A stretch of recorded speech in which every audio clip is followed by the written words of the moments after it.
Hi, Thomas. Are you the one signed into the account?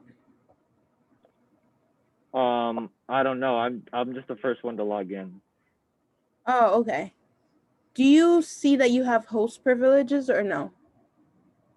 Like, can you do breakout rooms?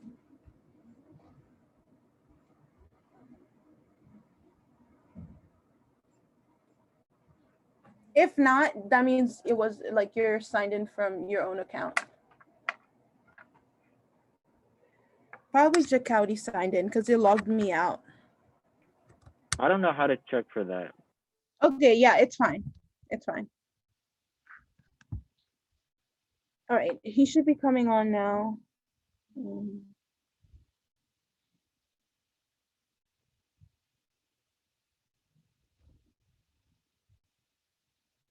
She said, look,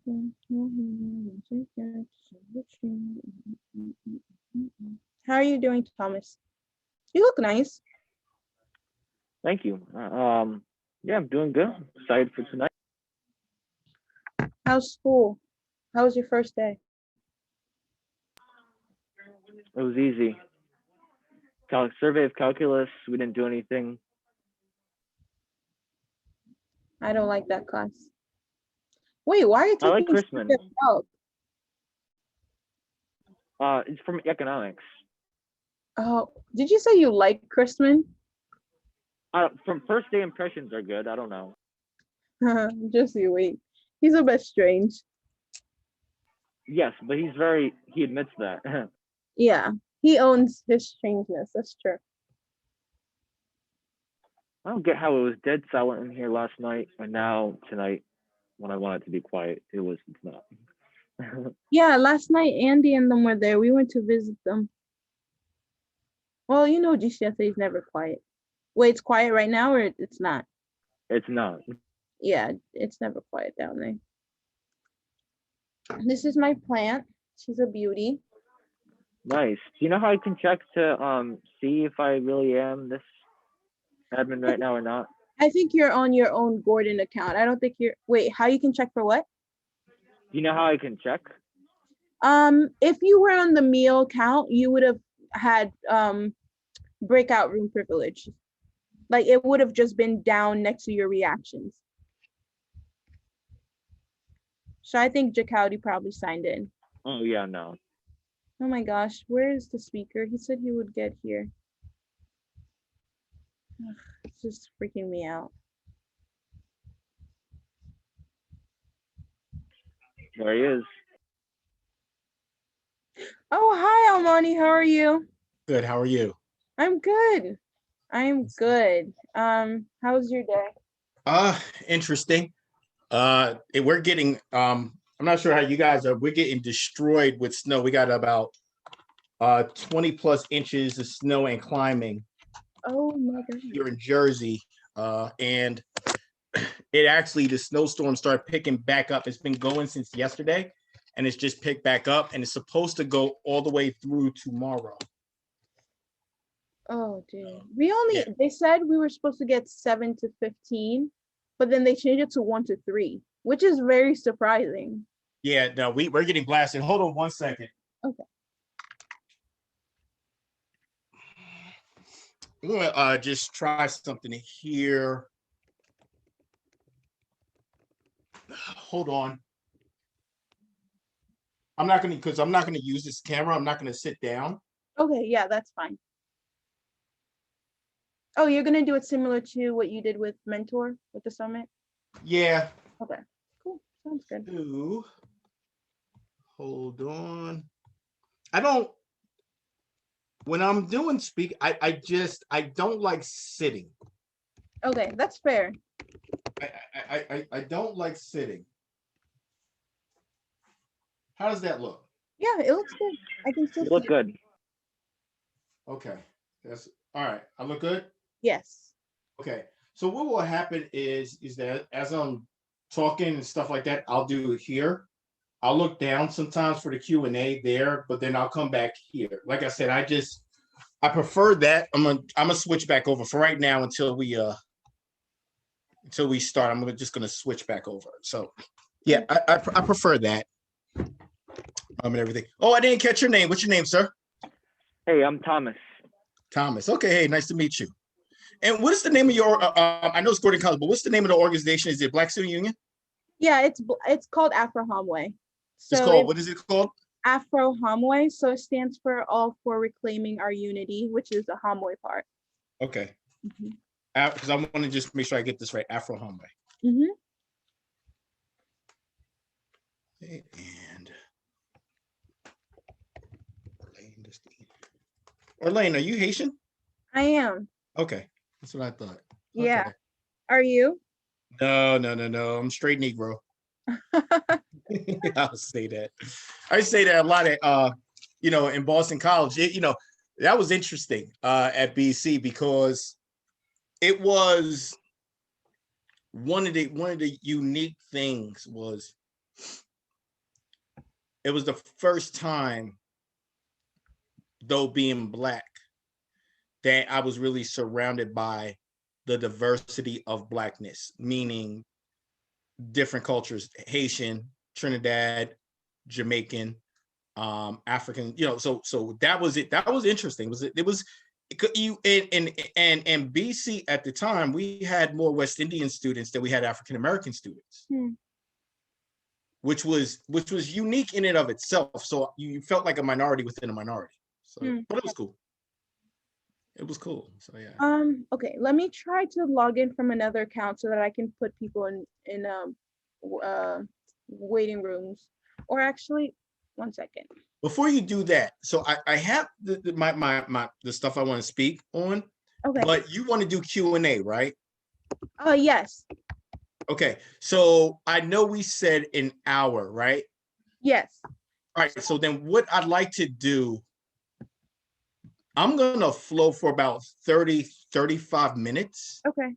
And I'm going to tell you why. I'd rather be interactive with y'all than you guys just hear me run my damn mouth.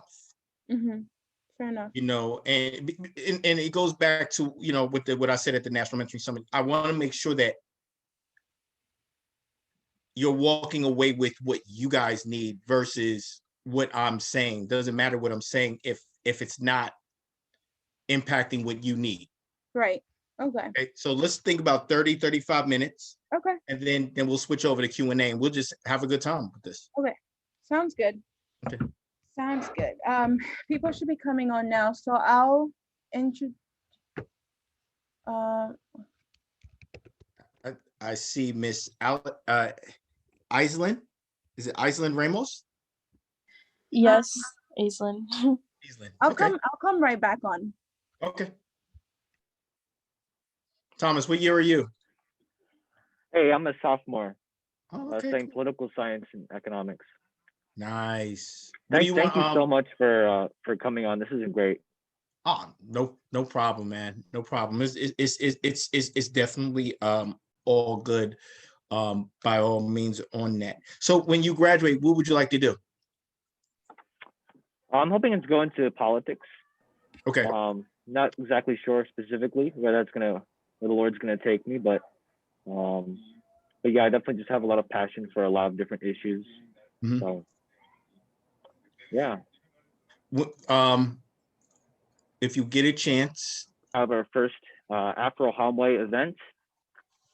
This is our first lecture as part of our Black History Month lecture series. We're here in the month of April celebrating Black History Month.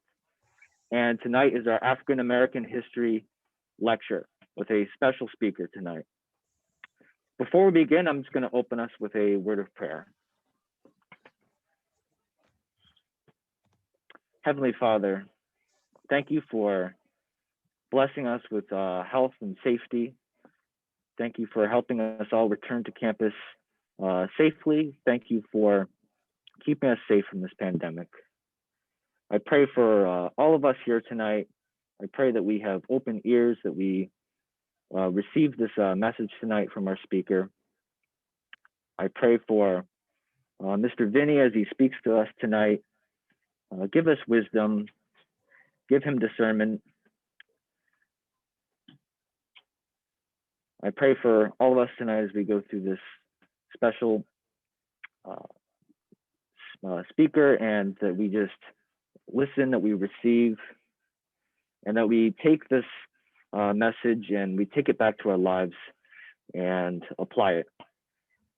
And I pray for our speaker tonight, and that we just have a good evening. And pray this in your name. Amen. Amen. Hi, everyone. My name is Orlane. I am the president of AfroHamwe, and I'd like to welcome you to Black History Month. So Black History Month, created in 1926, is a federally recognized nationwide celebration that calls on all Americans to reflect on the significant roles that African Americans have played in shaping U.S. history. To give you a little bit of history behind the month, Carter G. Woodson, the son of a former slave, is considered a pioneer in the study of African American history. He spent his childhood working in coal mines and quarries. He received his education during the 4-month term that was customary for Black schools at the time. At 19, having taught himself English fundamental and arithmetic, Woodson entered high school, where he completed a 4-year curriculum in 2 years. He went on to earn his master's degree in history from the University of Chicago and later earn a doctorate from Harvard. Disturbed that history textbooks largely ignored America's Black population, Woodson took on the challenge of writing Black Americans into the nation's history. In order to do so, he established the Association for the Study of Negro Life and History. He also founded the group's widely respected publication, the Journal of Negro History. In 1926, Woodson developed Negro History Week. He believed the achievements of the Negro properly set forth will crown him as a factor in early human progress and a maker of modern civilization. In 1976, Negro History Week expanded into Black History Month. So why February? Woodson chose the second week of February for his celebration because it marks the birthday of 2 men who greatly influenced the Black American population, Frederick Douglass and President Abraham Lincoln. For his work, Woodson has been called the father of Black history. Black History Month is a time to learn and to remember. This month, we have plenty of events lined up for you, but for tonight, we have the pleasure of virtually welcoming Elmani Viney. Growing up as a teenager in Jersey City, All good. Growing up as a teenager in Jersey City during the 1980s, he was a witness to the impact that drug addiction, poverty, and AIDS had on his community, especially friends and family. He saw how this impacted the lives of those close to him. These life experiences became the driving force behind his strong desire to make a difference in the lives of the youth. Since making this commitment to the educational profession in 1996, he has continued to dedicate his life to this work. Starting out teaching in Georgia, then Newark, New Jersey, it wouldn't be until the fall of 1998 when he joined the staff of Piscataway High School in New Jersey that he would make his mark. Entering into his 22nd year in the district, he was a teacher of social studies for 21 years. During the time, he was credited with the curriculum creation and instruction of the African American History course and unique programming such as the Black History Month Film Festival. Beyond the classroom, he wanted to address the need for mentoring in the district.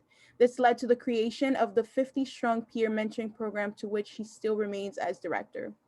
Though he loved the classroom, he always felt that there was a need to do more for more students beyond those he taught.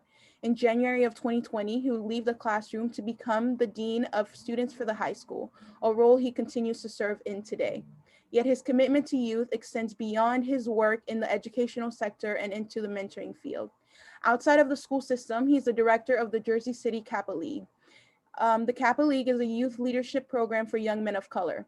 In addition, he's the past executive director of the Kappa Alpha Psi Foundation and also served as the fraternity's National Guide Right Chairman, transforming its core program, Kappa League, into the largest youth leadership program for African American boys and boys of color in America. He has spoken for numerous organizations such as Mentor, the Congressional Black Caucus, National Association of College Admissions Association, the NEA, College Board, Big Brothers Big Sisters of America, National Council of Black Studies, the American Psychological Association, the Campaign for Black Male Achievement, and the Obama Foundation's My Brother's Keeper initiative. He is a graduate of Boston College, class of 1996, and in 2018 decided to go back to school and receive his master's in educational leadership from Montclair State University. Though committed to education, his first and main priority is his family. He's currently married to his wife of 18 years, Deidre Viney, and has 2 children, Lorenzo, 15, and Dana, 10. Please welcome our speaker for the night, Elmani Viney. Peace, y'all. Peace, peace, peace, peace, peace. Peace and blessings, y'all. So, one, I want to thank Miss Destine Orland. I want to thank Thomas. I'd like to thank Gordon College, and I want to thank Afro Humble and all of you beautiful, amazing, achievement-driven students that are out here doing this great work, and especially in this particular time. So I really want to say thank you. So let me tell you how we're going to flow with this, because it's going to be a little unique. I think probably to what, I don't want to say unique, it's just the way I like to do my spin when I give presentations. Though it's a 1-hour session, we're going to rock. I'm going to rock for about 30 minutes on a particular topic.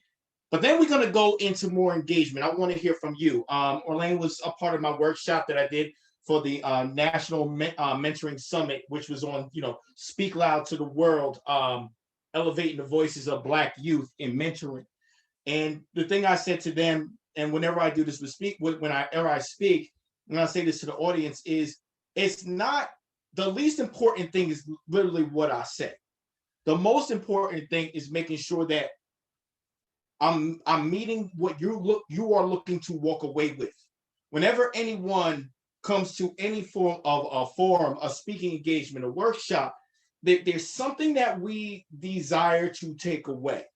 And that's why for me, the speaking part is going to be only about 30 minutes or so, but then we're going into Q&A because I want to hear from you. And here's my rule. Speak your truth. When we get into the Q&A part, I want you to speak your truth, because that's so important. Do not be politically correct. Do not speak whatever that truth is. All right. And that's so important. So, okay, let's get into the topic of tonight.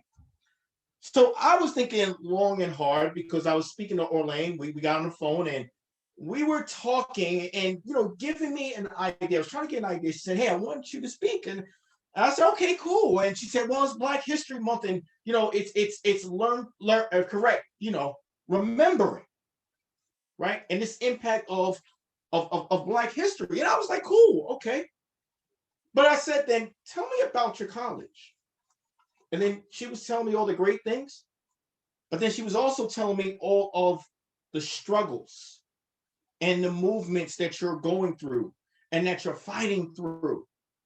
And so I was listening to that. And as I was listening to that, it was sort of kind of throwing me back to the time when I was involved in our movements at Boston College. And so over that time and through our conversations, I kept thinking, I said, what am I going to speak about? And so when I got off the phone with her, I said, you know what? Well, when I was on the phone with her, I said, I'm going to speak about Martin Luther King, 1966. And so I was thinking that. Then over the weekend, I said, I might go with instead Fred Hampton. And I thought about that. And then I said, you know what? I said, no. I think for this crowd, I said, let's go a little bit, further along. Let's look at Black Lives Matter, right? So in my mind, I'm going through all these things, trying to figure out what to talk about. And then literally today it hit me. And I said, I'm going to make Black History Month and my talk about you, about all of you. And here's why. The construct of Black History Month. By the way, warning, I'm not politically correct. So if anybody was thinking political correctness, it ain't happening. We're going to get in and we're going to make things a little uncomfortable. But you can't grow without discomfort. Last I checked, Jesus died on a cross. And if Jesus died on the cross, the thing that we most honor about Jesus was that not a moment of discomfort.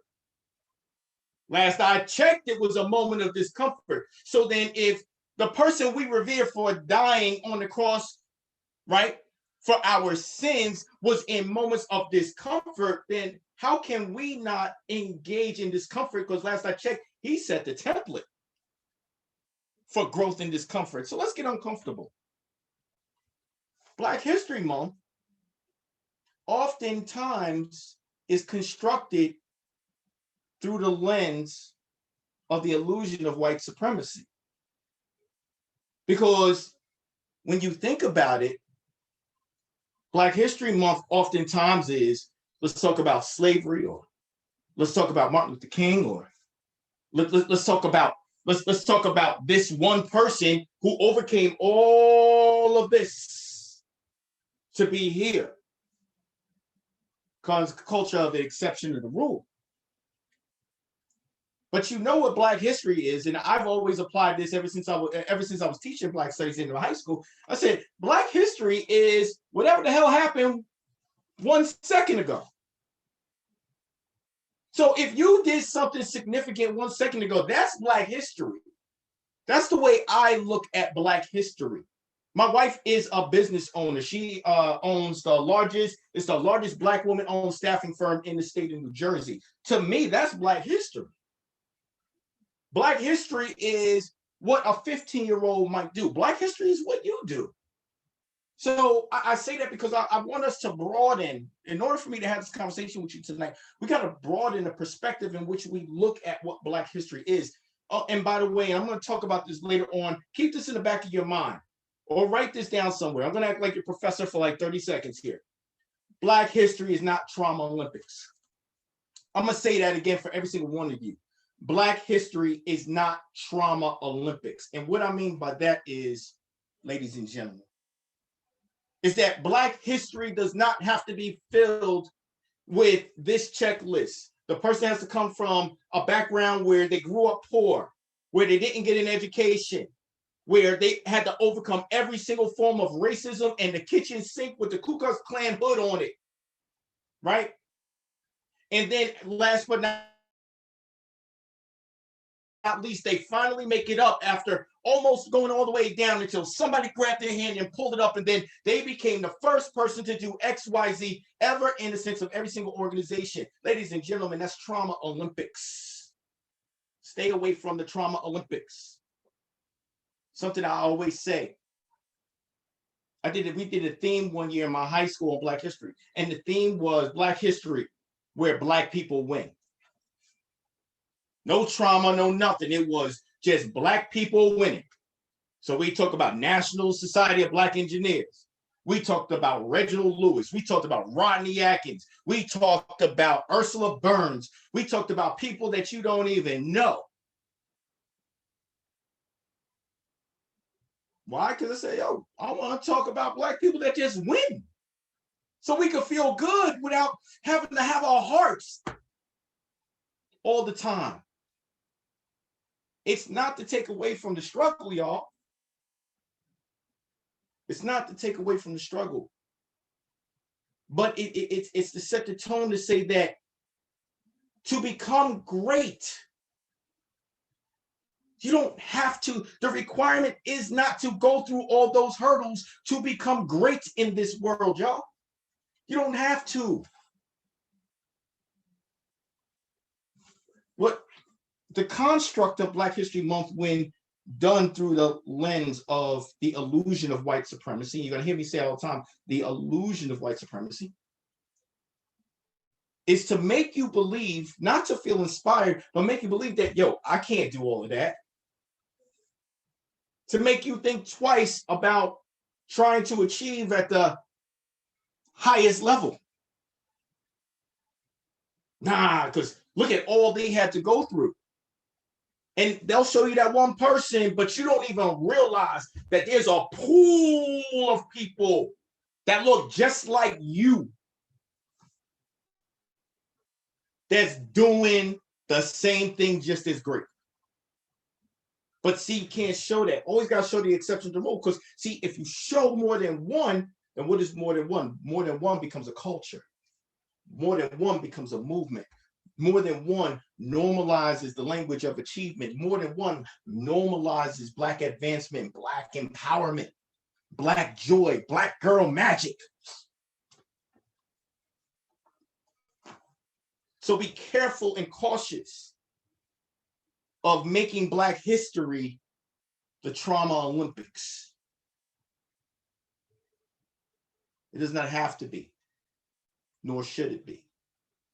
And I wanted to say that because as I think about you and I think about all the movement that you're doing, it brought me back to me. And I'm going to title this here. I'm taking a look at time because in about 15 minutes, we go in Q&A.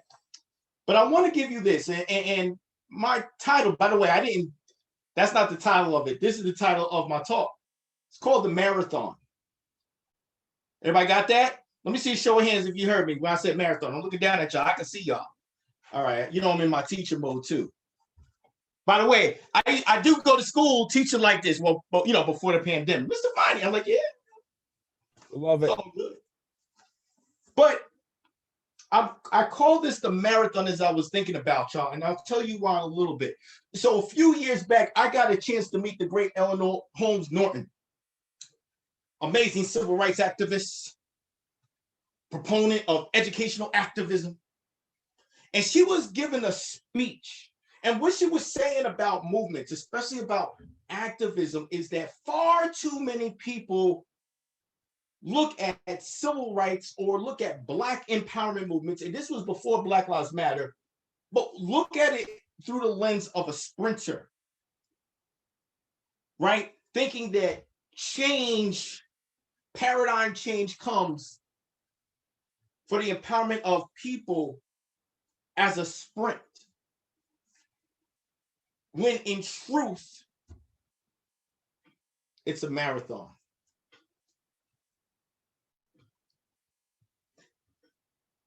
I want all of you to think about what a marathon is. I want you to think about what a marathon is in terms of your mental preparation, the length of the journey, the pace one has to go, and all of the supports that one needs on a marathon. And I say that because as I was talking to Ms. Destin and we was talking about the movement that you are all in at Gordon College, I have to tell you what you're really involved in is not a sprint. It's a marathon.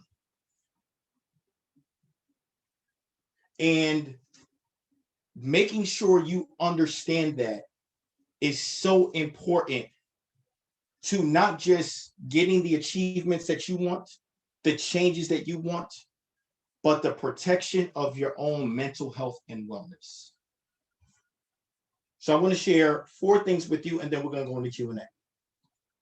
The first thing I'm going to share with you is called 2.3. So Ms. Destin gave you all of my credentials, right? Sound good, right? Anybody want to take a guess? By the way, and I'm applying for Columbia University's doctoral program right now. Okay. So you're hearing all of that. Oh yeah, I used to work for the Obama White House, and I was the advisor to the Obama Foundation, right? So now y'all got all of these accolades, right? Okay, cool. Take a guess what my GPA from Boston College was when I graduated. Put it in the chat. Go ahead. Come on, we're gonna have some fun. Oh, somebody got close, actually. Yeah, you see where I'm going with this. Let me see again. Okay. You're on it. 2.3. How does somebody that graduated from his master's program with a 3.97, how does someone that will be a doctoral student probably in 2022, 2023 for the Urban Educators Leadership Program at Columbia University, an Ivy League school, in the top graduate school of education in the country, in the United States? How does someone graduate with a 2.3?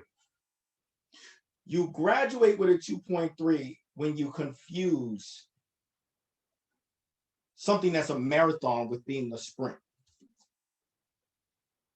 You see, we had racial problems at Boston College. I'm not going to bore you with all of the details of it because it will take up 4 hours that you don't have. But I will say this. This should sound familiar. Racial incident happens. African American students, students of color, white allies feel offended. That incident uncovers other systemic problems in the university. University officials don't respond the way students feel they need to respond. Students then take it amongst themselves to take leadership roles to say, hey, we are going to do what we can to educate and change the hearts and minds of the institution and the student body. The movement forms. Everybody goes marching. Everybody's meeting. This sounded familiar? Yeah, I see some heads nodding. Okay. Oh, yeah. Everybody's marching. Everybody's meeting, staying up late at night. And everybody's talking to every single one person that don't agree that says, I don't know why you're doing this. I don't see color. There's not a racial incident that's going on. Oh my gosh, you're making so much. Why is Black Lives Matter a terrorist organization? Well, that didn't happen during us, but you get the point. You get the point. And so all of a sudden, you going like this, we were going like this, and then all of a sudden, we was going like this. And then all of a sudden, we was like this. And then all of a sudden, we was like this. And we looked up and realized that we spent more time trying to be racial justice superheroes at our institution. We were so focused on changing the institution that we sacrificed our mental health. We sacrificed study time because while we were there meeting to try to get more Black tenured professors in the institutions, while we were sitting there till 2 o'clock in the morning in the hallways, in the halls, you know, thinking about how we could change the hearts and minds of all these students at Boston College. The students at Boston College were either doing one or two things. They were either partying and getting drunk, or they were studying and getting their grades up. So they had the study time while we was trying to change an organization. We was trying to change an institution that had been around for close to 200 years. But we felt like, because this is how you feel, right? You get offended and you see it and you feel that it's your turn to step into the mantra, but the change in the finish line got to come now.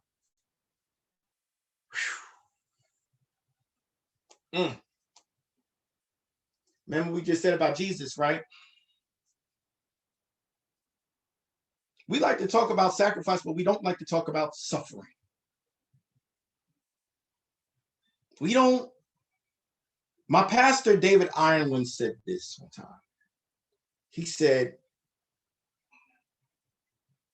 we forget that Jesus was in a lot of pain. We forget that Jesus was exhausted. Think about what he said. Father, why have you forsaken me? That it wasn't that it was the feeling of exhaustion. And so sometimes we forget that when we stand for a movement. By the way, if you notice, this Black History Month is about you. That's why I'm talking to you. But when we stand for a movement, that it's not just sacrifice. I think we're all okay with sacrifice. But I think we underestimate the suffering. I hope I got some, I'm going to say this right now, I hope I got some administrators on. I hope that there are at least 1 or 2 administrators on, because I want you to understand that word, that when your students, your Black students, your Latino students, your white students that are fighting to make Gordon College better, they are doing it not just in sacrifice, but they're doing it in suffering. So if an administrator is not on, I'm glad that this is being recorded. Do not underestimate, or you must understand that your students are suffering. There has never been a movement won for anything without suffering. We like to talk about the sacrifice, but we don't talk about the suffering. The next time anybody needs a reminder about suffering, go look at Jesus on the cross. Jesus is not there smiling. Jesus is not there feeling at peace.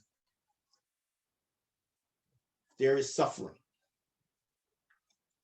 When you think about Martin Luther King at the end of his life, people forget that he lost many of his white allies because he took a stance against the Vietnam War. People forget about the stresses. People forget about the fractures in his marriage. He suffered. When Malcolm X left the Nation of Islam and became Malik al-Shabazz, people forget that the Nation of Islam cut off his entire family. He suffered. We all know what happened to Fred Hampton. But let's look at Black Lives Matter. People forget that after Freddie Gray and Michael Brown in 2016, you had a lot of Black Lives Matter activists that actually committed suicide because they suffered. My 2.3 GPA came because I was in mental exhaustion, because we were laboring and there was suffering. So why am I explaining that? Because when you talk about this in terms of Black history and you say, remember this, that all movements, and I'm not trying to make this about the Trauma Olympics because I'm making it about you. I want to be clear here. I'm not making it about Black historians. I'm making it about you to remember that with any movement that you do, that there is suffering. Now, why am I saying that? Because think about it as the marathon. When you take a marathon, guess what, ladies and gentlemen? You suffer. You're going across 26 miles. You're not sitting there like this, right? You ain't doing this. Like that ain't happening. That ain't happening like 15 miles in, right?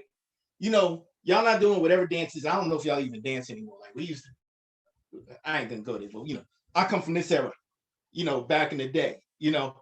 But, you know, I know y'all on the wall, but my point is, you're not doing that, right? In a marathon. In a marathon, you might start out strong, but you do get to parts where, let me see, what somebody says, not the wall. Yeah, I know, right? But you're not, you know, there's parts of the marathon where even if you go at a moderate, you still suffer, right? See, a sprint, 100-meter dash, boom, it's over. Why do you think they're always flashy? 200 meters, it's over. They're taking pictures doing this. You don't see nobody doing that in a marathon. Marathon, they cross that finish line, they're like this. Good night. Right? Because they suffer. And so I say that because of this. I want you to pace yourself. I want you to understand that the movement and whatever you're trying to do about going to college is actually not about going to college. It's something deep within you that you have to understand that you're committing to for your lifetime. And it's a lifetime of righteousness. It's a lifetime of trying to change the world. It's a lifetime for making the world better for people. It's just that this is one, it's like a mile marker. What you're doing at Gordon College is a mile marker to what you're doing. It's not the finish line. I want you to understand that, because the fight I did at Boston College, I'm still doing today. I'm doing it in my own school system. I'm doing it in my hometown of Jersey City. I'm doing through my writings and everything else I do in terms of trying to bring educational equity for Black children in America in our educational system. It's just another part of the marathon. It's just another mile marker that I'm at. It's going to be the same for every single one of you. And the reason why I'm telling you this is because I don't want you to treat this as a sprint and burn yourself out. Pace yourself. Don't try to win the marathon, which is 26 miles, in the next 100 meters. It's okay to cut the pace back. It's okay to take a breather. It's okay to set off on the side sometimes and walk and drink a little water. And that's going to bring me to my next point. It's 8:33. I promise I'm going to go about 15 more minutes. Listen. Are we on a time, like, do I have to get off at 9 o'clock? Because I got time. I'm home. And I got a big old snowstorm. Anybody got anywhere to go? Y'all got a place to go? Are we good? Orlane, you look like you're like, I gotta go to work. Orlane, you got a flight to like the Bahamas or something. I mean, I don't know. I don't want to mess up if you gotta like fly, get on vacation, go to the beach or something. I don't know. No, we good? I'm good. I'm Okay. good. All right. So are we good, family? Family, we good? All right, cool. All right, here we go. So the next part that I wanted to talk about with you is this. In a marathon, what did I say? Pace yourself. Why? Because you're going to suffer through it. And that's okay. But you have to be intentional in understanding that that's part of it. So once you understand that that's part of it, you understand that it's a long thing, that it's beyond. Make sure you understand this. It's beyond Gordon College. It's beyond whatever fight that you're taking. Why you do that? Because take the pressure off of you to once again try to cross the finish line in 100 meters in a marathon race that's 26 miles away. Right? Your fight is endless. That's the point. So pace yourself. The next thing that I want to say is this, is that in a marathon, before you even start running, you got to be willing to commit to it. See, it's not like a 100-meter dash. Any single one of us, we can go get on the track and say, oh, I'll race you. Right? I know some of y'all done did that. Y'all probably wagered stuff. Oh, I'll race you. Anybody can race down the street or in your hallway. I know somebody probably raced somebody in the hallway. Uh-oh, I see two girls laughing. Who bust their butt? Who bust their butt? I see two girls laughing. They are hollering. They are laughing. I see y'all. Somebody probably was running and fell off to the side. You know, but I'm going to say this. I want you to understand that you have to have a mindset when you run a marathon. Now, I'm a trail runner, but you don't know about me. If you go on my website, you'll find out I do a bunch of blogs. I actually don't run marathons, but I actually am an ultra runner. I do 10-mile to 30-mile races in the mountains. I'm actually training right now to go to Portland to do a 30-mile race, 32-mile race through the entire national forest in Portland. 4,000 feet elevation, the whole nine, right? What you learn is that before you can commit to the workouts and the training, and my training consists of literally anywhere between 40 to 70 miles a week of running through the woods, not on the road, through the woods, in the mountains, over trees, rocks, the whole nine, trail running. You have to do it for the purpose of being for something. Hear what I'm saying. This is important. In the marathon, anybody that commits to a marathon, a long race, you have to be committed for something, not against something. Think about the laws of physics. Far easier is it to push something down than push something up. When you're for something, you're pushing it down. You're going forward. You have a headwind. When you're against something, you're pushing something up because you're going against resistance. Well, guess what? Ask yourself this in whatever movements that you're doing at Gordon College or others. Is it about being for something or against something?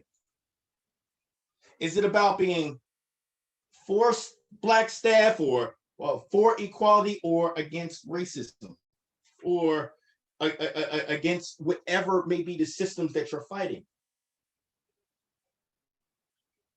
We oftentimes get caught in being against. But let me tell you something that Mother Teresa once said. Mother Teresa, to my wonderful godly college here, Mother Teresa is a genius, and people underestimate her gangster.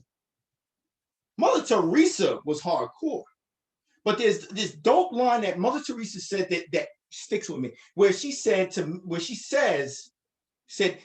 if you invite me to an anti-war rally, I will not come because it's about war. It's against something. But if you invite me to a pro-peace rally, I will always be there because it's about peace.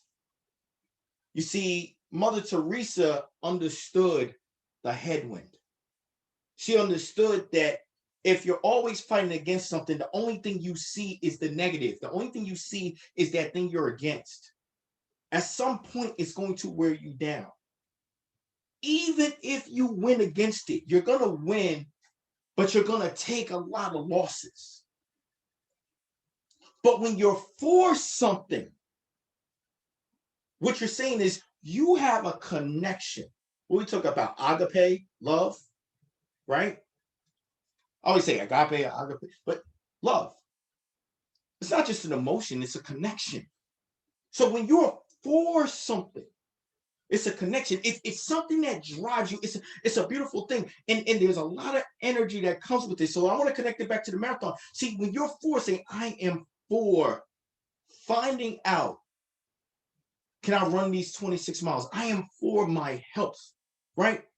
I am for the beauty of the long run.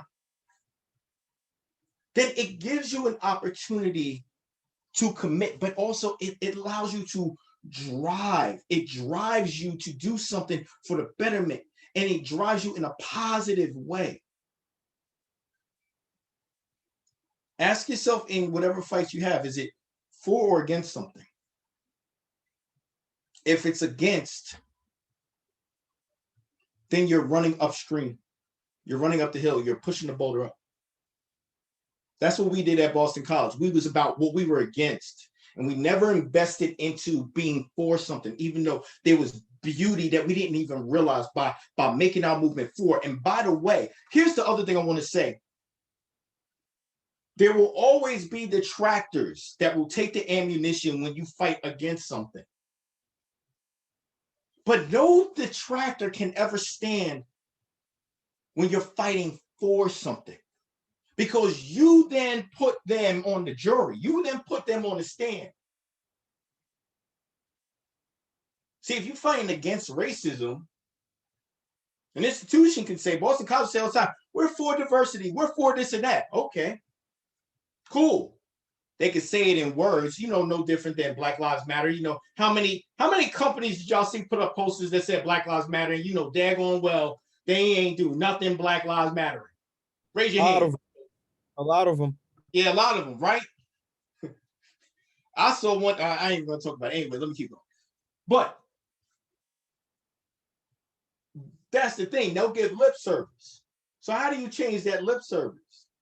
See, because they'll sit there and say, oh, don't be a rebel rouser. Oh, don't. They were saying that to all of us. Okay, if I could do it all over again, I would say this. I am for the diversification of our staff at Boston College. I am for bringing in our professors of the Caribbean, the professors of the African diaspora, the professors that have such rich experience, that have done XYZ types of research that are African-American and Latino and come from across the Caribbean and come from all these rich and wonderful places. I am for having a group of professors that make us the most diverse university in academia in the country. President, are you for that?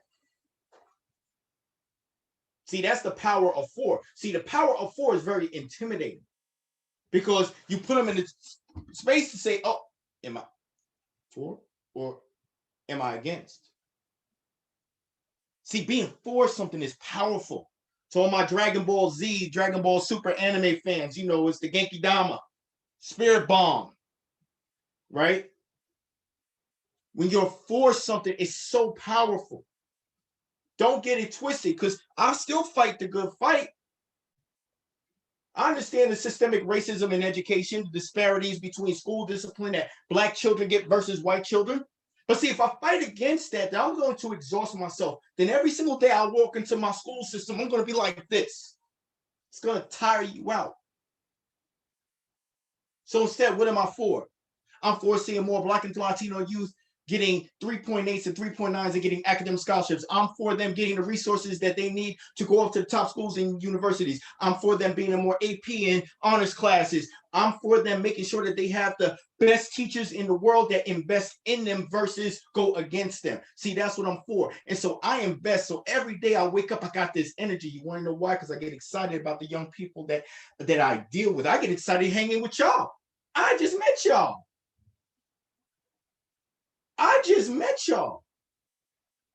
But that's why I'm not still talking here about just fighting. I'm talking about pouring in. Why? Because there's more energy. So when we talk about it, so we talked about the 2.3, understanding that, yo, it's a marathon. And next, when you commit to the marathon, commit for a reason, for the betterment of something you want to see versus something that you want to be against. And then next, and then we're going to go 2 more things, and then we're going to go to our Q&A. Don't worry about time, y'all. I'm with y'all. Don't worry about time. I got 23 inches of snow outside my window. I ain't going nowhere. Okay? As long as my son say me a slice of pizza, we good. Next. If you look at marathons, you'll see a lot of times people running in packs. And they run in packs because that pack is a support system. It's everybody running together because everybody is supporting each other to continue to move down, because they understand that that's a long road. And when you try to do it by yourself, or you try to do it against the elements, it can make it lonely, it can make it tough, and it can make people not finish. It's funny that when if you look at many marathons, when people, it's usually about the 23-mile mark, you start seeing people's legs start giving out everything. If you notice, that's also a time when people that are running, they see that they'll run with the person, and then there's an energy that comes about. You're like, yo, we're with you. I have another name for that. It's called the echo chamber. A lot of times when we talk about the echo chamber, we talk about it and we think about it as negative. But when we talk about the movement of empowerment and advancement and equality of the people, I'm going to say this to you.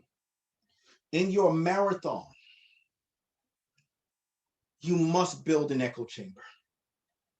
Your echo chamber is your space of Black joy, of brown joy. It is your space that you allow no invaders to break into. It is your space of laughter. It is your space of escapism. It is your space where everyone that you talk to about how you feel understands you. It can become very exhausting. I remember at BC, I sat down with a white student who didn't understand our plight and what we were trying to do at Boston College. The next day, I ended up getting an F on my test because I didn't take the time to study. I spent 2 hours with him. He was a reporter. I broke down to him every single fact, reference, counter reference. All he would say to me, well, why is this? And I don't understand that. And this and that. Didn't bring any fact. Regurgitated stereotypes, biases, prejudices, ignorance. And I spent 2 hours delving in and doing all that. And then I left out, and I was exhausted. He left out. And there's 2 things. And he ended up writing an article. And it had nothing on what we said. But that's not the worst part. I told you I left out exhausted. I saw him a little later on that night. And he was sitting outside having a beer with his buddies and just laughing away. And that still hits me. That here I am giving so much of my emotional energy. And I'm leaving so thoroughly exhausted. But I'm giving it to someone who really does not care. I'm going to say this to every single one of you. There will always be these fights. It'll be on your campus. It'll be after you leave.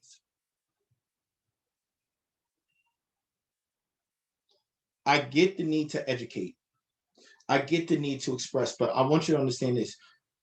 Your trauma, expression of your trauma is not free. Not every person has the right to be invited into your trauma.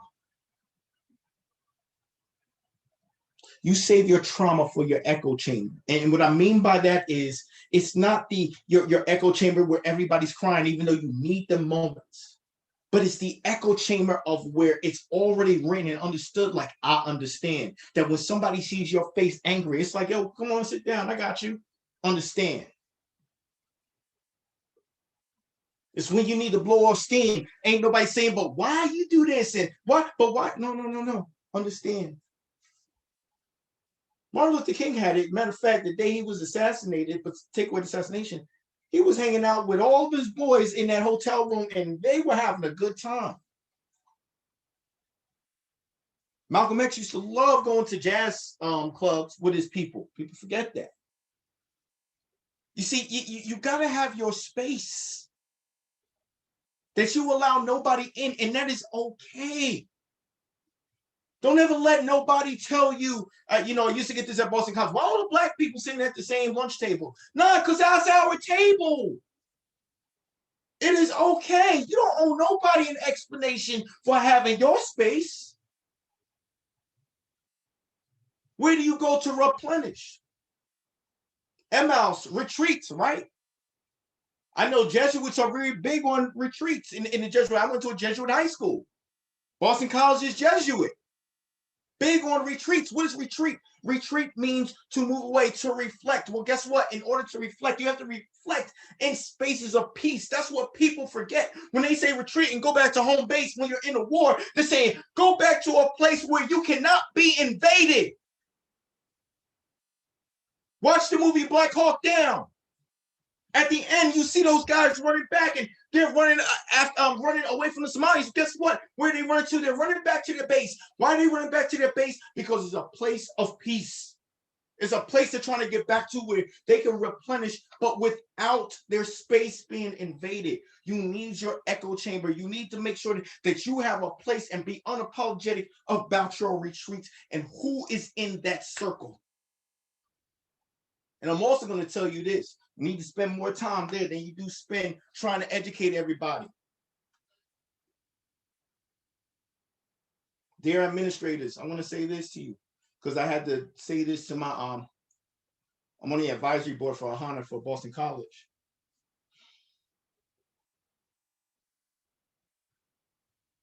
If the kids are fighting to make your institution better, I think you understand that it's not a part of their curriculum requirements to graduate. So if you're going to do that, I'm going to ask you a favor. Every kid that's fighting to make your institution better, give them a full ride. If the onus to make your institution better for the next generation is on them, so that you can uplift your institution as a model of diversity in the country, through their sacrifice and suffering, they deserve a scholarship. But if you're not going to then fund their education, then do what we as adults should be doing, is making sure that we are providing them the resources. We are providing them the finances to utilize the institution as a place of retreat for them.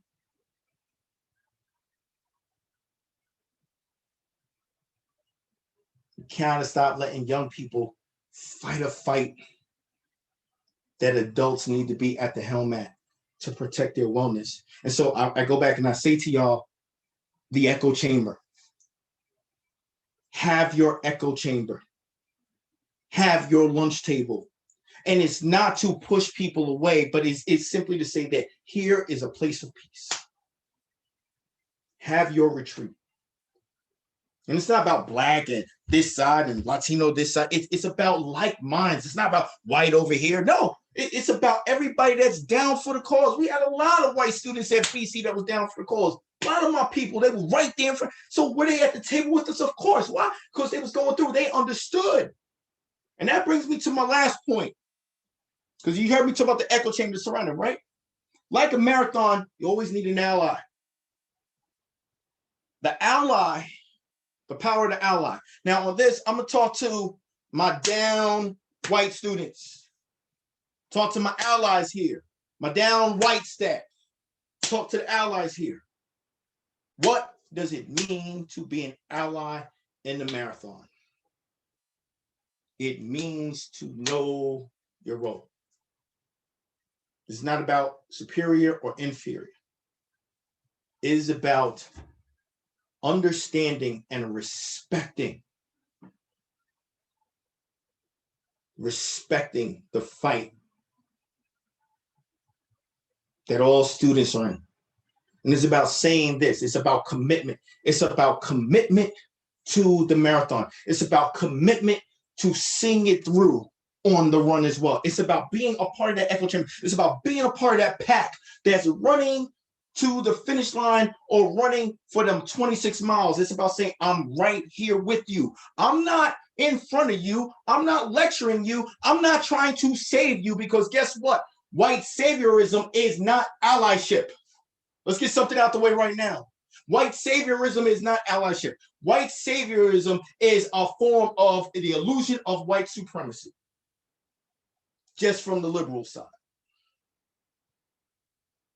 In my opinion, there's no different than a Ku Klux Klansman and a white savior. As a matter of fact, I think the white savior is more dangerous, because at least the Ku Klux Klansman, they'll look at you and they'll call your types of names like, okay, I see you. All right, bye backwards, Bob. White saviorism will say something like this. White saviorism will say something like, oh my gosh, I gotta save you, little black boy, or I gotta save you, little, yo, true story. One of my mentees was with me. We was in Wall Street. And one of the executive directors at the mentoring organization, Big Brothers Big Sisters of America, comes up and he says, oh yeah, you're doing good, good job, Mr. Viney. And he tells the young man, yeah, young man, stay good, because you don't want to go to jail or get in trouble. Ladies and gentlemen, my mentee at that time was a senior in high school. He had a 3.8 GPA, scored 4s on 3 of his AP exams, and has a full ride at Northeastern University for engineering. Does that sound like someone? Oh, by the way, he's 6'1" and maybe weighs $150. Does that really sound like someone that's going to be gangster from Compton? No, right? But that's the problem with white saviorism, because white saviorism is based upon seeing people in the inferior.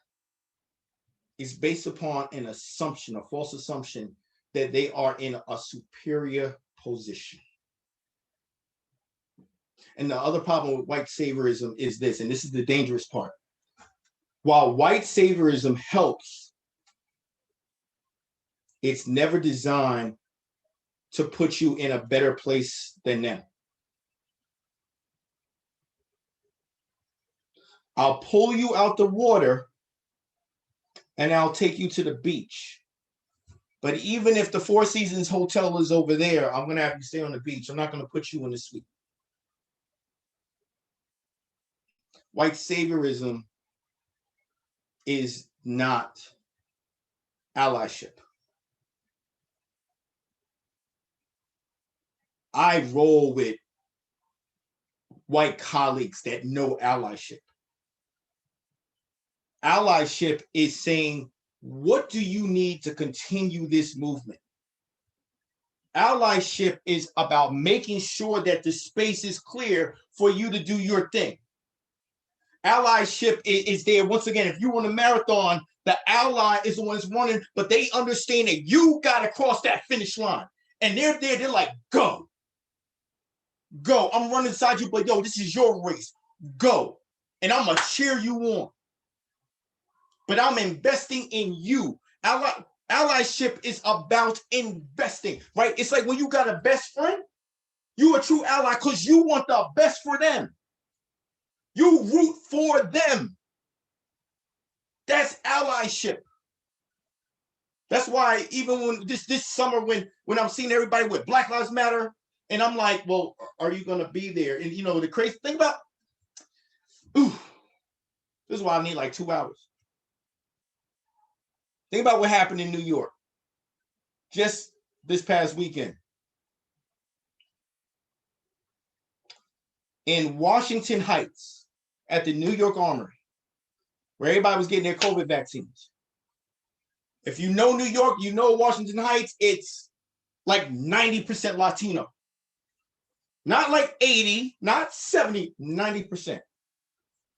Yet over 80% of the people that came from Westchester, New York, upper middle class white Westchester, New York, came down to that armory to get the vaccination. Only 20% were Latino. If we really are about Black and Brown Lives Matter, then real allyship would have been the people in Westchester saying, yo, what resources we got to give to make sure our Black and Brown sisters in Washington Heights is getting that vaccine. That's allyship. Allyship is not putting a Black Lives Matter poster on your front lawn, going to a rally and going like this and think you're the coolest thing, or having a t-shirt and you think you're cool because you know what? Because when the struggle finally hits, right? We talk about that marathon. When we get to the 23rd mile, 2.3, 23rd, you get to the 23rd mile and your body's shaking. Your ally is there with you. They're not dipping off and saying, oh, it's too hard. Okay, I did everything. I'm cool now. I'm going to go at the 20-mile mark. I'm going to go take a selfie. Oh, look, a Starbucks. No. No.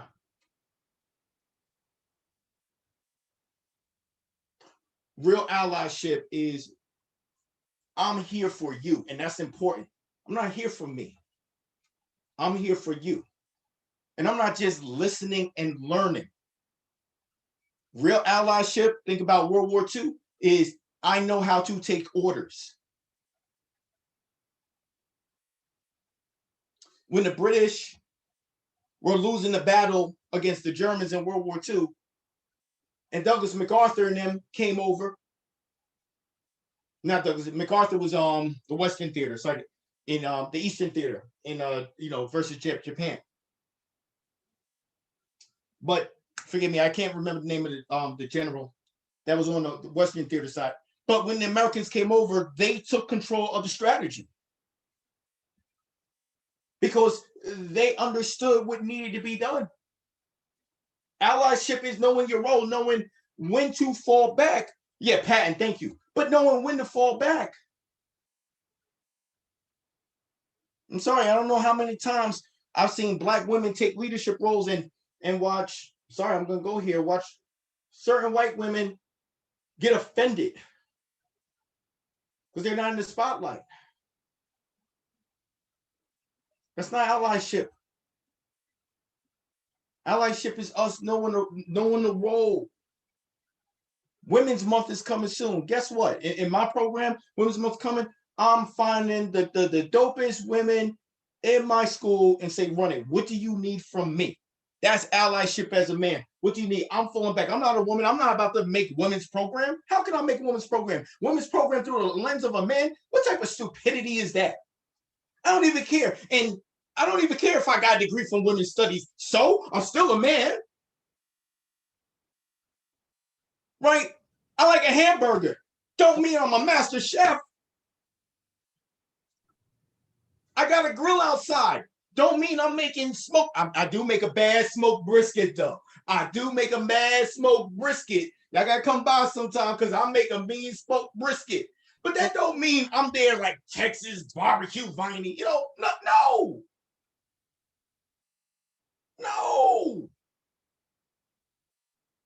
So what if, all due respect to my white brothers and sisters, but taking a course in Black studies and being around Black people don't make you know Black issues. Does not make you an authority to take leadership on Black issues. It makes you a very well understanding person to understand the role that you got to play. It's not about inferior, superior. It's about role. Everybody has a role. It's about maximizing your role of importance.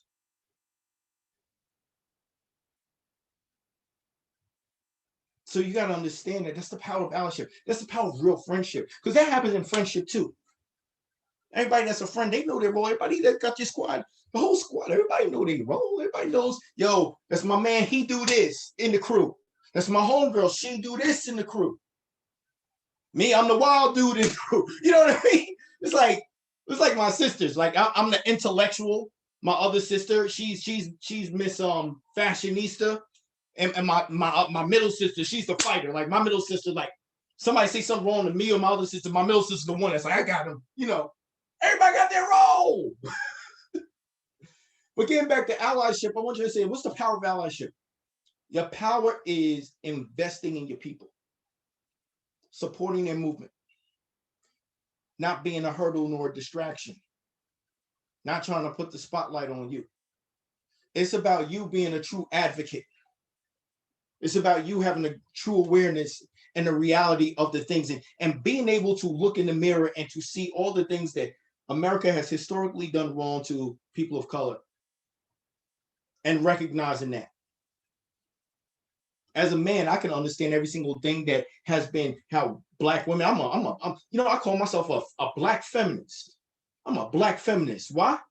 Because I understand the history of how Black women in America have been treated. I don't need to get defensive of that to say that Black women have been the most disrespected women, with maybe the exception, honestly, of Native American women, because we understand that Native American women are raped and beaten in domestic violence 4 times more than anybody else, and never brought to justice, and that's to this day. So all due praises and respect to my sisters, but we got to keep that space for our Native American sisters, right? But I think y'all understand what I'm saying is that as a man, I can admit that. I can admit the evils of sexism in America. I can admit the evils of that as a Black woman. A Black woman has to go through both sexism, and then once you're done with sexism, hey, hello, here's racism. Or, yo, racism gonna go in the corner, sexism up front. As a man, I don't need to get defensive of that. I can walk in the room and say, yep, that is. That's why, you know what, to my wife, I'm like, yo, do your thing. I got my 10-year-old daughter, and I'm like, yo, do your thing. When the sisters come up and say, hey, Elle, we want to do your thing. I'm not going to put a man's lens on a woman. And so to my white allies, you can't put a white lens on Black movements. You can't put a white lens on Black movements. That's not allyship. That's saviorism. Allyship is saying a Black lens needs to be a Black lens. I'll go get the plug and plug it into the electrical for you, so you got your lens. That's it. So that's also part of the marathon, right? That allyship, investing in. So in closing on this part, because we're gonna get into some conversation, because I like y'all a lot. So in closing on this part, remember this. Number one, all movements, no matter what, come with suffering. It's not just about the sacrifice, it's about the suffering. So understand that it's a marathon, and to always pace yourself and take care of yourself. Number two, always remember to be for something and not against. Like in a marathon, have a headwind. Go for something. Don't go against the stream. Don't put yourself against the wind. Don't put yourself in a position where you're always fighting against something. Put yourself where you're always going forward for something, so you can have that energy to keep putting into, keep investing into, right? Number three, build your crew, your echo chamber, and make it unapologetic. Have your retreat space. Have your sounding board space where people understand you. My man, for all my battle rap fans, my man Loaded Lux would always says, what's already known don't need to be said. Let me say that again. I want everybody to hear me in this. What's already known don't need to be said.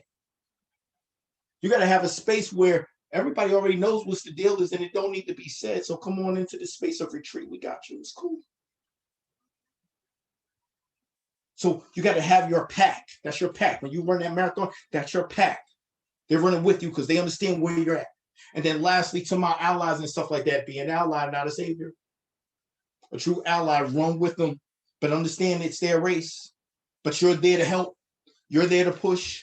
And you're running alongside. And you're investing in. And it's not about you. It's not disrespect because everybody has a role to play, right? It's when anybody's best friend is up on the stage and they're getting their diploma. It's about them at that moment.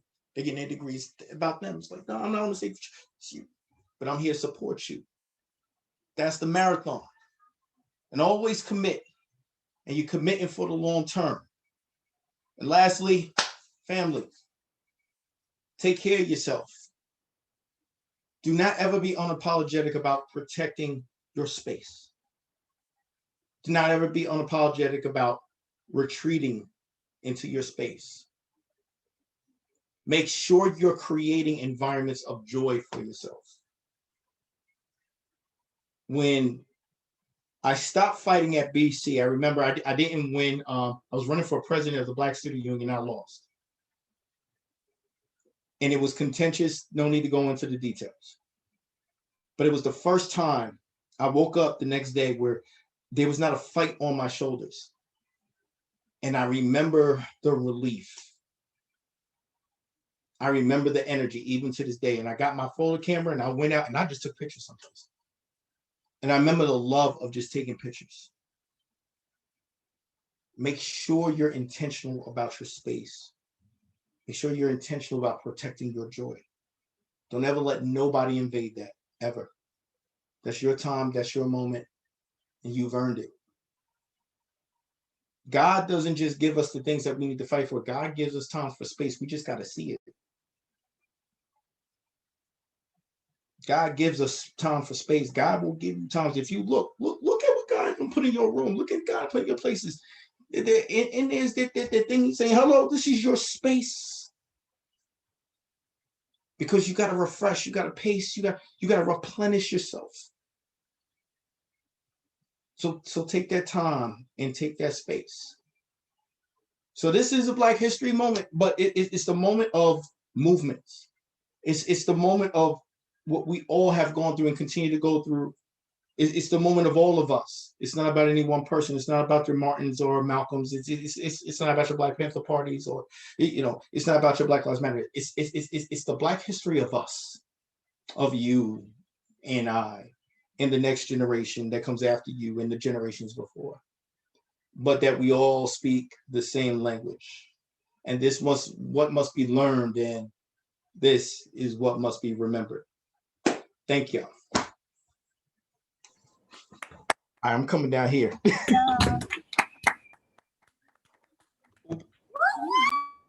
Hold on, I'm not going nowhere. Hold up. All right. I had to change my I had to sit down now. I sit my black butt down. What's going on, y'all?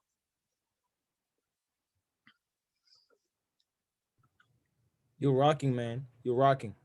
No problem. No problem. Don't worry about time. I mean, I'll hang with y'all. What's good? Good. I have a question. Yeah.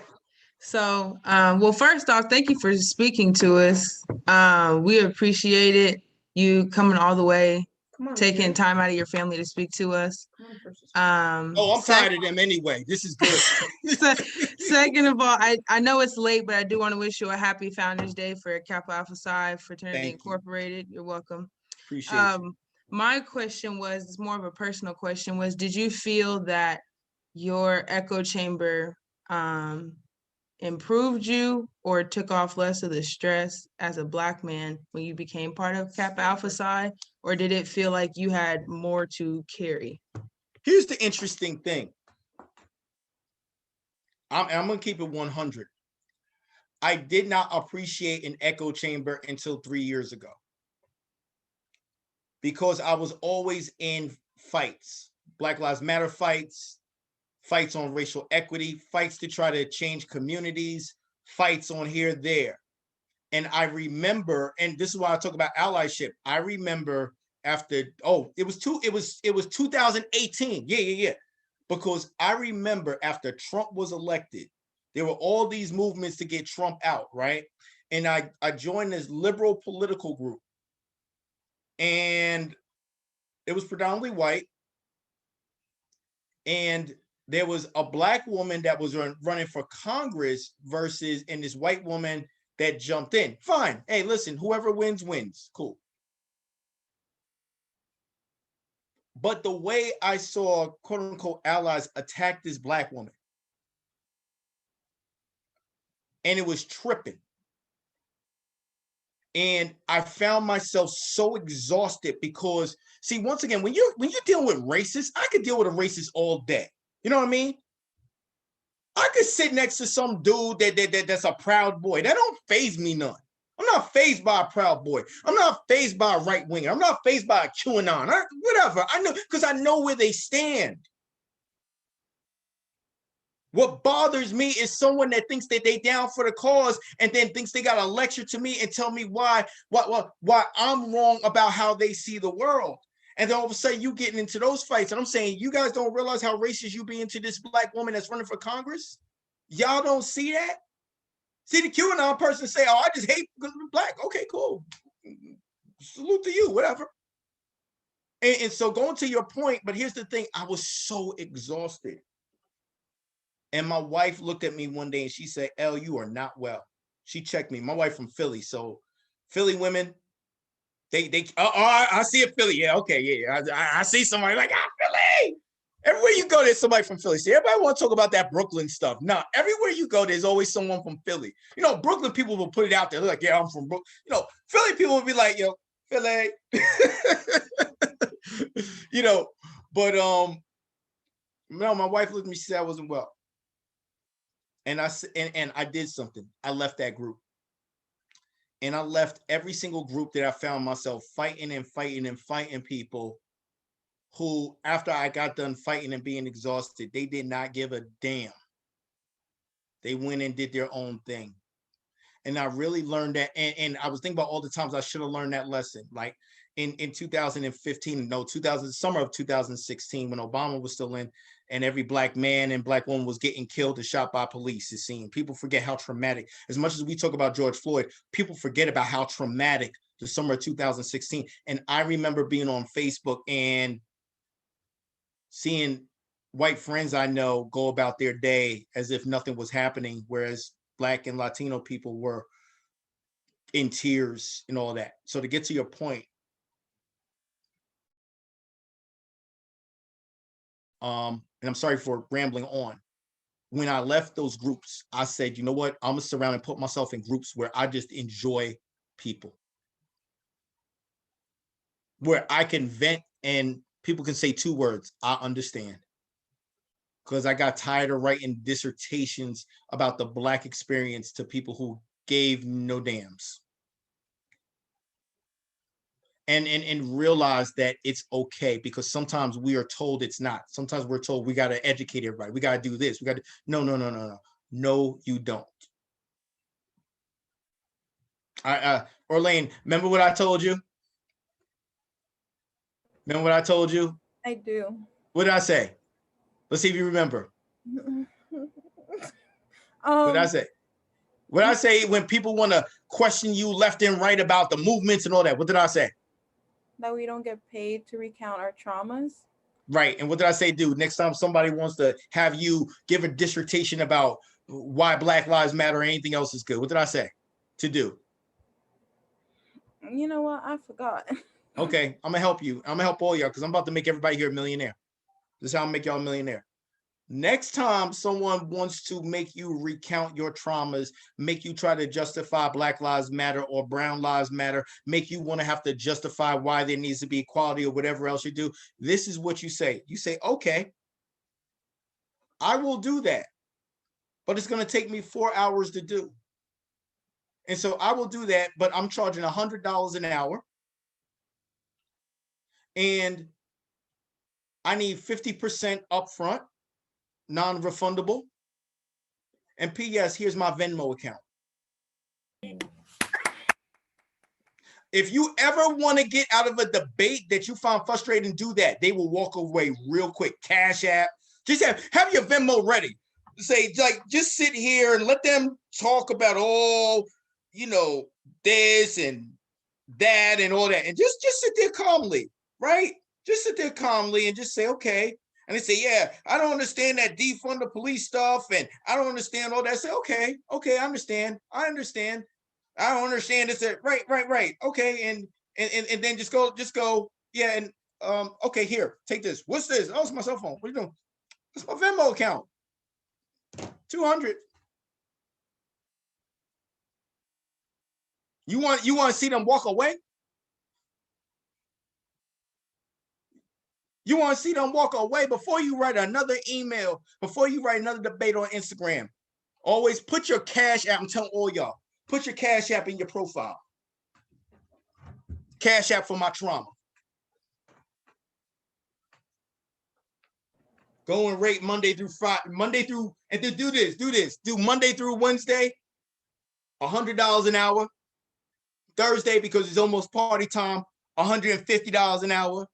Oh, Friday, Saturday, Sunday, nah, but that's $400 an hour. You ain't messing with my party time, making me mad when I'm supposed to be out hanging out. Do that, I'm telling you. I'm joking, but I'm not. Because our traumas are not for free. You follow what I'm saying? I had to learn that later on in life. That's why I'm trying to impart this to you now, because you'll save a lot of wasted emotion. You'll save a lot of sweat equity on your traumas and on your life. You'll put years on your life by avoiding needless debates with people who are not worthy of it. Okay? Yes, sir. Thank you for answering that. I kind of had another question for you as you were speaking. Sure. Was, you were talking about giving people these explanations and it was being exhausting for you. So how have you learned how to give people that explanation, help them understand without coming across as the angry Black person? Oh, I stay angry. That whole angry, let me tell you, look, real history is filled with angry white people. Oh, let me ask you this. How would Martin Luther King have been seen if that took place during the American Revolution? What would Thomas Jefferson and George Washington and all of them would have done to Martin Luther King when tyranny was coming down from the British and somebody said, oh yeah, we're going to turn the other cheek, especially after the Boston Massacre? Look at the revolution. I forgot the term that Thomas Jefferson uses, but he talks about the nobility of blood spilled for a revolution, the investment into violence. Look at World War I. Look at World War II. What did Patrick Henry say? Give me liberty or give me death. See, angry is not angry. It's righteous anger. Wasn't that, by the way, Jesus was angry. Was not Jesus angry? What's wrong with being angry? Was not Jesus a revolutionary? One cannot be a revolutionary without being angry. See, what happens is the reason why they want to stereotype the image of an angry Black man as an angry Black man. Oh, don't be an angry Black man, is because the truth is, in anger is their true, clear articulation. See, when you really sit down and listen to an angry Black man, a real angry Black man know what the heck they talking about. And you know when they get angrier? When they start checking off more facts and facts and facts. See, an angry Black man, we assume it's like someone's go, nah, son. No. A true angry Black man is one saying, and John Hope Franklin said this, and in 1995, Cornel West quoted this, da-da-da-da-da-da. And James Baldwin talked about the invention of the N-word as an invention, and da-da-da-da. And the more you get deeper, and so people don't want that because then because what they're fearful of is truth.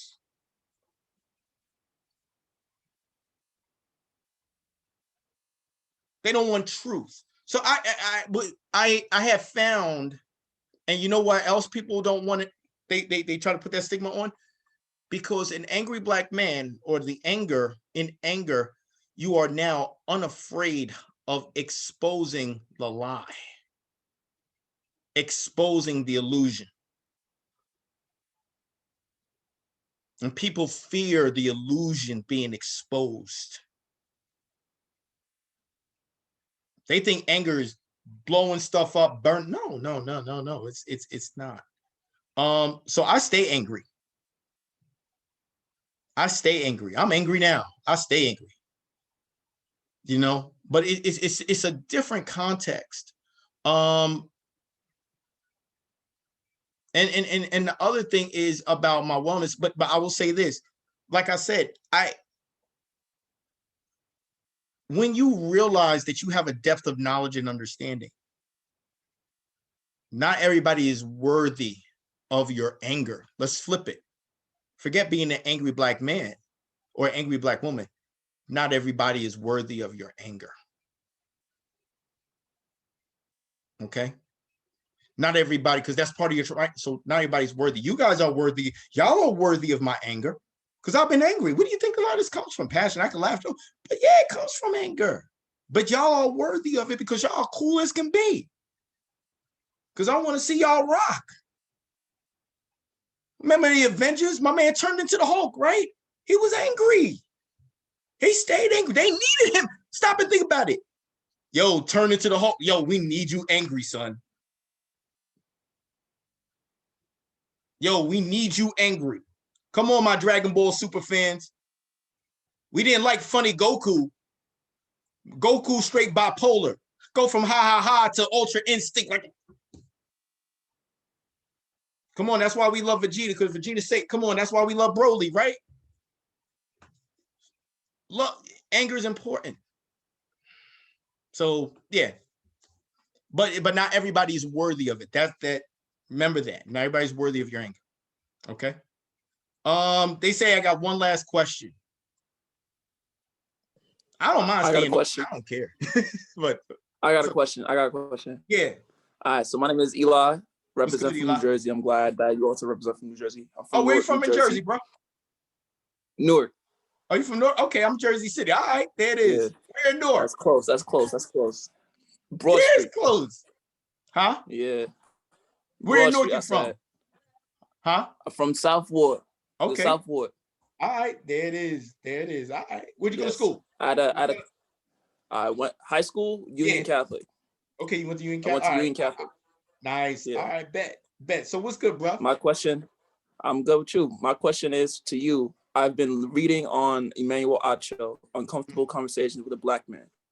Mm-hmm. And the latest episode he spoke on with Oprah, one of the anonymous viewers had asked him a question. They had said Jewish people gotten over the event of the Holocaust. Why can't Black people get rid of and let go of slavery? My question to you is, how can I portray my answers to the next person, Black, white, Hispanic, on why they should not say something that is rude, disrespectful, and unjust? Wait, so I'm trying to, okay, so let's put this together.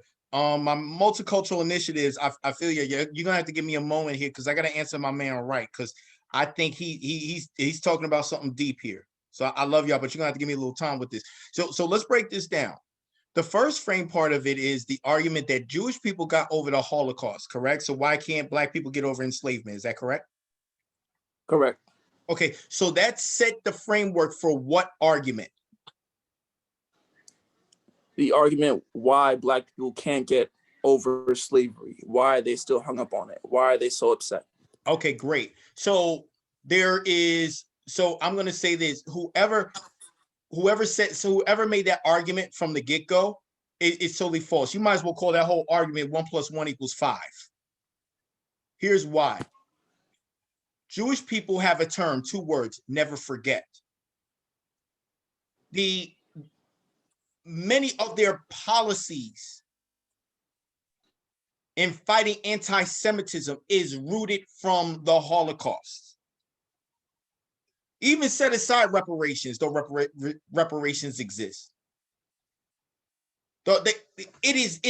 I live in an area now in West Orange. I'm in West Orange now. So in West Orange, I have a whole huge Jewish population here. They learn. It's learned. It's the basis of how they protect themselves. It's what leads the Defamation League. It's all of that. It's about never forget, because what they realized and understood. See, here's the thing about the Holocaust. This Holocausts are nothing new. They have happened all throughout history. We've called them genocides. We've called them exterminations. We've called them cleansings. They have happened in every single country, continent, century. Right? Jewish people are one of the few that realize that whole idea of history repeats itself when you stop learning. They're the ones that took it seriously. So the first part of the argument is false. They've never gotten over the Holocaust, because they know the moment they get over the Holocaust is the moment it can happen again. Right? This idea of Black people just need to get over enslavement is a joke. It's false. And it's false. Yeah, and it's false for a few reasons. Is because the system is rooted in two things: dehumanization and the profiteering off of human bodies. Okay? Has dehumanization, systemic dehumanization, forget racism, has systemic dehumanization ended? Has systemic dehumanization of Black people ended? No. No. Has the profiteering off of Black bodies ended? No. No. Ladies and gentlemen, watch the movie by Ava DuVernay, The 13th. Here's an interesting statistic. In 1864, 1 year prior to the Emancipation Proclamation, 90% of all people in prison, incarcerated, 90% were white men. By 1868, after the passing of the 13th Amendment, 1868, 1869, 90% are Black men. Why? Because imprisonment also meant enslavement. Enslavement in terms of profiteering off of Black bodies used for corporations. But if you look here, if you look at the pipeline of where Black men are in particular, whether we're talking sports or whether we're talking low-wage jobs or whatever, it's always positions. I always like to say this. I call it the profiteering off of poverty. Poverty is intentional, by the way. Poverty is intentional, it is systemic, it is an architecture. Why? Because people profit off of poverty. You want to make a lot of money, have poor people. That's why you got privatized prisons. The average amount of a privatized prison to incarcerate one person now is $57,225. Think about that. Did you know in New York City, 60% of the Black men that are serving time at Rikers Island are there simply because they can't afford bail, not because they've been convicted? Let me say that again. 60% of the Black men at Rikers Island right now serving time is there because they can't afford the bail, not because they were convicted. You have 60% of people not convicted in Rikers Island right now because they can't afford bail. But guess who's getting paid off of that? The private prison corporations, the laundromats, the people that do the laundry, the medical industry, the clothing industry, the people that put the bars up, and all these other ones. Look up the term ALEC, A-L-E-C. And so how can you get over something that still exists? It's just come in another form and another name. It's not possible. No, it's not. It's not. So that whole thing of get over it. See, when you hear somebody say that, give them your Venmo account. They're worthy of your Venmo account. They're not worthy of your explanation for free. Give them your Venmo account. They ain't worthy. You're worthy. You and I are worthy to have that combo. They ain't worthy of it. Real talk. Give them your Venmo account. Cash App. Oh, yeah. Don't forget to make them pay the fee, though. Anybody got one last question? I got to take one more because I just got to be rebellious. Yeah. Yeah, go ahead, good brother.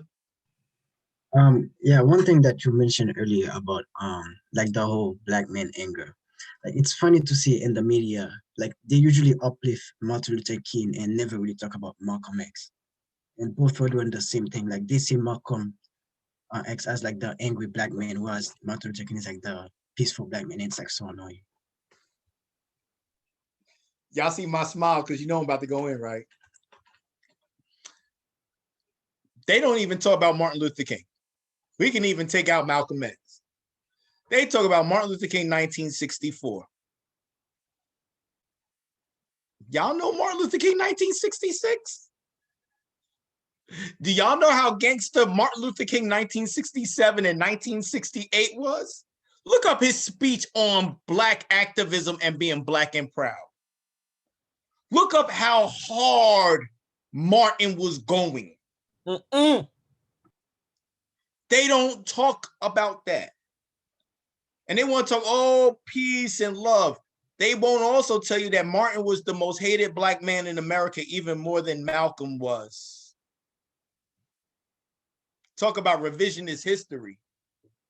Oh, let's do Martin's dream. Everybody forgets that 80% of that 95% of that entire speech was really about the hypocrisy of America not standing up for what it says. Somehow or another, that's forgotten. Right? So I hear you about why they don't even put Martin up, right? They put the part of Martin that fits, and that's why I'm saying you have to be cautious of the narratives of Black History Month, because many times it's constructed through a white lens. It's constructed through a white lens. They'll say the same, I have a dream. You want to know why they want you to invest in that part, I have a dream? Because it's an illusion. It becomes the proverbial carrot in the stick. The horse never catches the carrot. Right? But it allows you to invest in the illusionary so that you don't see the realities. You don't see the real deep things. You shoot. Matter of fact, and they say, you want to know, I'm be keep it real. You know who, if they wanted to use someone, you know, if society was really about diversity and unity, really the biggest person was Fred Hampton. Because Fred Hampton did something that almost everybody else, he was a Black Panther and went down in Confederate area of Illinois and built a coalition between Black and white rural people around economic empowerment. That's why they killed Fred Hampton at 23. Because they was like, oh, shoot. There's a 23-year-old Black activist standing in front of a Confederate flag and got these Confederate boys listening to every word, ready to follow him. Talk about scary. But we don't talk about that in Black history, right? Right. Let's talk about President Obama. You know, like, I'm not knocking Obama. Don't get me wrong. I used to work for the man. But my point is that that's what the media will do. Here's the problem that the media is going to have from now on. I'll end with this. The Capitol riot, the insurrection. January 6th. You know what January 6th did? January 6th did something. I got to give salute to Trump. Listen, I'm a fan of Donald Trump. Okay, everybody, don't catch a heart attack. My man over here, his neck went like this. No, I'm gonna tell you why though, because he did something that nobody else has been able to do. Remove the illusion of white exceptionalism. 1 million Black men marched in 1995. I was one of them, to Washington, D.C. Not one cop was killed, not one building destroyed. Nobody marched in. We went 1 million deep, and it was all love. Can't nobody tell Black or brown people when we march, when a police officer shoots an innocent, to not be violent, though we often are not. Violence is put on us. But can't nobody say not violent, because we're going to say, January 6th.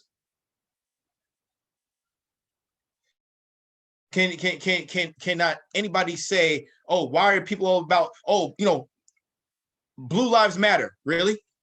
January 6th? People forget in Louisville, it was Black people that protected a police officer from a crazy white mob that was trying to go after the police officer. And it was Black men that surrounded that police officer to protect him. Look at the photos. You got brothers and sisters standing there, brothers and sisters standing there like this. Nah, y'all ain't gonna, nah, that's not what we here for. Yeah, you got James. Somebody said, sir, you scared me. I know, I'm sorry. But that's why I'm a fan, because what Trump did was something that finally, which is, it lifted the veil. That's why. It lifted the veil, because now cannot nobody hold this sense of exceptionalism and, oh, well, what? January 6th. Anytime somebody want to talk something, January 6th. I'm a history person. That was insurrection. By the way, maybe bring me back whenever y'all want to do global politics, because I'm a big fan of global politics. I'm gonna tell you how that has more forget racial issue. It wasn't a racial issue. I don't look at the impact of that racially isn't. I look at it as negligible with January 6th, but from a global standpoint, the